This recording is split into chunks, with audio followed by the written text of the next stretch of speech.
Hi everyone, it's Amy from Making Space. Today I've got a lovely paper craft activity for you, inspired by VE Day. I thought because all the sort of planned celebrations are off, people might be having kind of parties at home or want to put decorations up in their windows. So I'm going to show you a really cool way of making sort of bunting or decoration using paper and a sewing machine. So I've got a few examples here. So this is my first example, which is almost like little pennant style flags, as you can see here. And then I've also got this lovely three-dimensional heart-shaped one as well.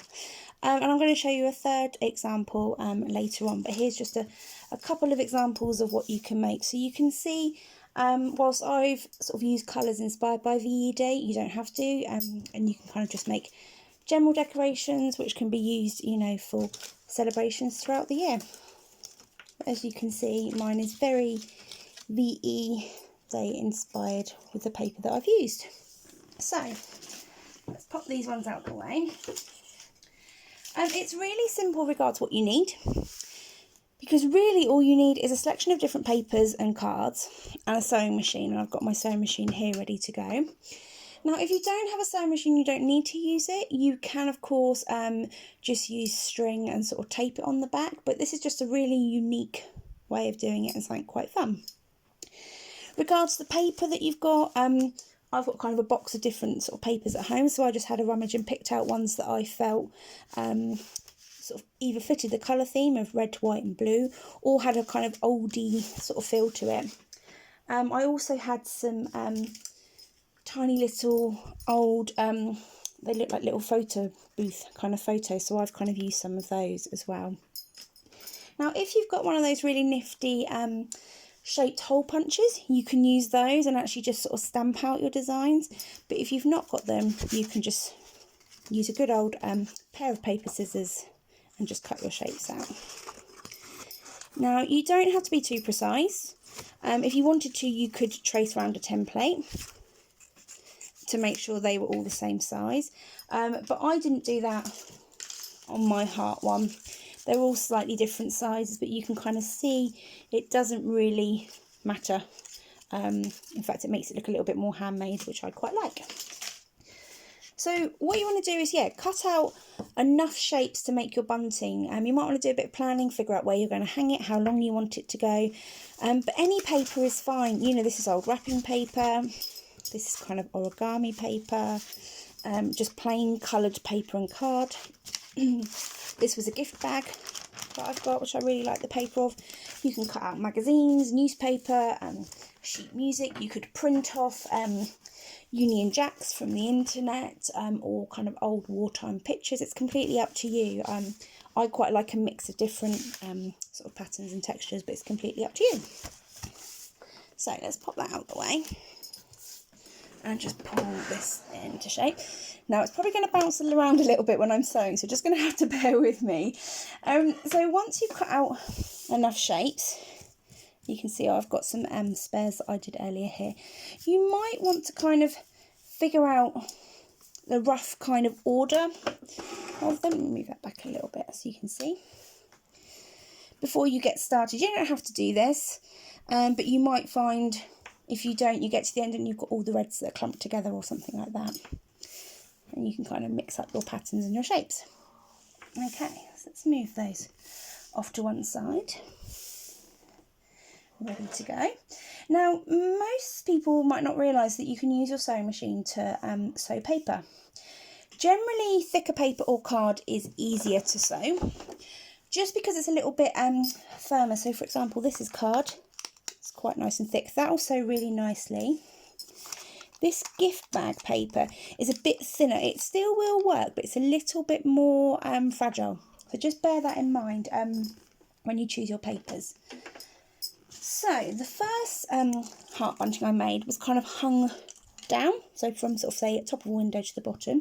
This one I'm going to do sort of side to side. So take your first shape Thread your machine up with a thread that complements. I've used red. I'm not going to show you how to do that. Hopefully if you've got a sewing machine you know how to use it. Then what you're going to do, make sure you've got quite a long tail here ready to start, because you're going to be able to use that afterwards to tie it on. Put your heart, or whatever shape you choose to use, you don't have to do hearts, they could be any shape at all, and put your foot down. Okay, I'm just going to turn the wheel to put the needle down. So for this one I'm going to do the hearts, I'm going to stitch through the hearts about this sort of height. Okay, so once the needle's down, you're ready to go. And just stitch as if you were on material.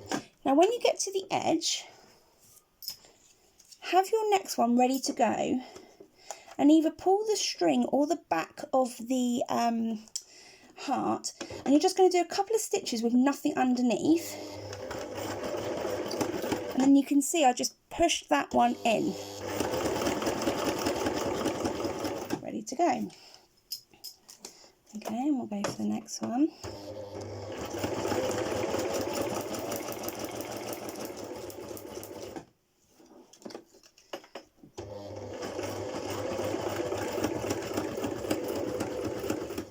Try and make sure that's in focus. What I might do is I might just move it a little bit closer. So I've not done one with a sewing machine before, so I'm experimenting with the best place to put it.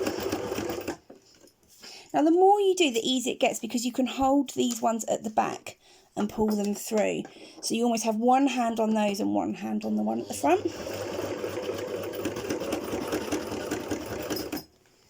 And this is why if you have them all ready to go, you can kind of just... Now you want to kind of try and get the gap between roughly the same. I'd recommend anywhere between ½ centimetre and 1 centimetre. You don't want too big a gap. And you're never going to get it sort of perfectly right, but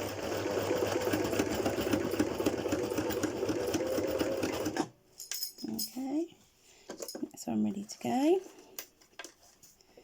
Ooh, get a grip on one of these at the back.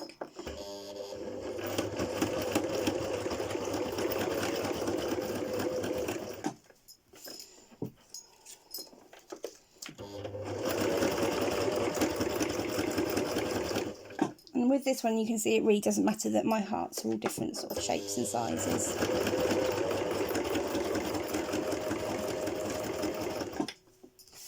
And we've got a couple more to go.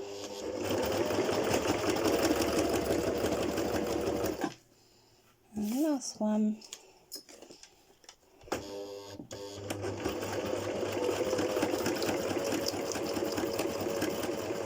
Okay, so when you get to the end, lift up your foot and then pull your bunting out. Again, leave a nice long tail and then cut it off. Okay, right, let's move that sewing machine back so I can show you.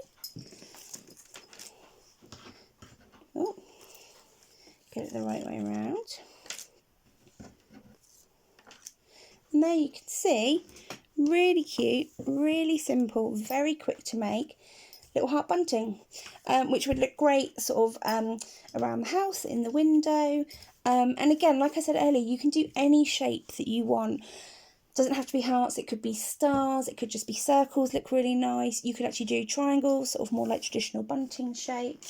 Let's bring this one back in here. I quite like this sort of style of sort of flags. These were just rectangles. I cut rectangles first and then just cut the sort of a triangle out of the bottom, which was super simple to do. Let's get that in shot as well, so you can see. And you can see they look really lovely, and they're great because you can just reuse them again and again. You can fold them up, they store really easy.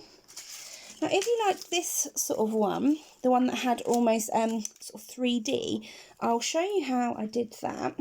So what you do, rather than just sewing one heart together at a time on the machine, you do two. And again, they weren't the same size, so you can see I just stitched 2 different layers together each time, and roughly tried to go from the top of the heart through to the bottom. Once they're all stitched together and I've taken it out, I just fold the two bits of paper back on themselves. So again here, fold them round, this one here, fold them round, again on this one here. So you're using that sort of stitch through the middle almost as like the centre point. And then once they're fanned out, it then gives you that lovely 3D kind of effect. And you can do this again with any shapes and more layers as well. These look really good with circles. And you can do, you know, 4 layers of sort of paper sort of through on your machine, which looks really nice, and then fan them out, and then you almost get sort of ball shaped bunting, which is really lovely. So there we go, really simple, quick activity, something that you can do at home. All you need is some different papers and a sewing machine. Now, if you've not got a sewing machine but you'd like to do this, you can still do it just with sort of normal string or wool. You could just tape it on the back or glue it or make little hole punches and kind of thread it through like you would sort of normal bunting. So hopefully you'll have a go, you'll get inspired, and you'll make some lovely paper sewn bunting for your VE Day celebrations and events. And if you do, I'd love to see what you create, so don't forget to share your photos with us. Okay guys, we'll see you soon. Take care, bye.